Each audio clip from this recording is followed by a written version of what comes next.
दोस्तों लाहौर में आज जो अफसोसनाक वाकया पेश आया है कि पीटीआई के कारकुनान की गिरफ्तारी के लिए जब पुलिस छापे मार रही थी तो लाहौर में पीटीआई के एक कारकुन की गिरफ्तारी के दौरान उसने फायर किया और एक पुलिस कांस्टेबल मोहम्मद कमाल नामी जो नौजवान था वो शहीद हो गया। लेकिन नहायत अफसोस की बात यह है कि पीटीआई के दीगर रहनुमा और इमरान खान समेत भी इस बात का दिफा कर रहे हैं बजाय इसके कि वो इस बात की मजम्मत करते कि यह गलत हुआ है, क्योंकि जाहिर सी बात है पुलिस एहलकार तो अपनी ड्यूटी पर था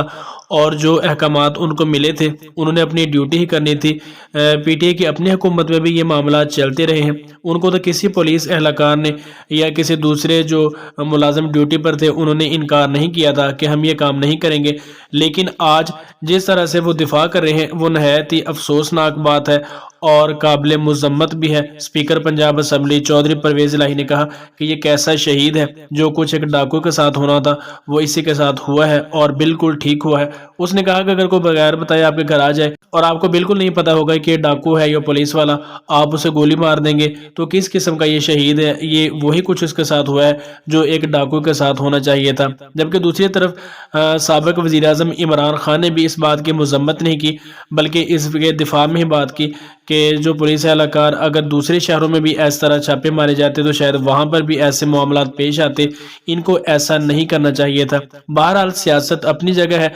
और जो हालात उस कांस्टेबल के घर में इस वक्त हैं वो शायद किसी भी को भी मालूम नहीं है। उसकी बेटी बेचारी वो कह रही है कि मेरे बाबा ने कहा था कि फर्स्ट आना है, अब जब मैं फर्स्ट आऊंगी तो कौन मेरा माथा चूमेगा। और इसी तरह उसकी बीवी और उसके जो वालदा या वालिद हैं उनका भी गम से बुरा हाल है, लेकिन उनको कोई पूछने वाला नहीं है, उनकी हौसला अफजाई करने वाला, उनको तसल्ली देने वाला कोई भी नहीं है। सब अपने अपने सियासी बयानी दे रहे हैं और अपनी अपनी सियासत चमका रहे हैं। बिलाशुबा ये गलत हुआ है, उसको इस तरह से फायर जो उसने किया ये एक कत्ल ही बनता है। और हमजा शहबाज ने भी इस बारे में बयान देते हुए कहा कि कानून की गिरफ्त से कोई भी बच नहीं सकेगा, जो भी कानून को अपने हाथ में लेगा उसके खिलाफ कार्रवाई अमल में लाई जाएगी। अब देखना ही है कि इस शहीद कांस्टेबल के जो खून की वो क्या कीमत लगाई जाती है, उसको इंसाफ मिलता है उनके घर वालों को या नहीं, ये तो आने वाला वक्त ही बता सकेगा।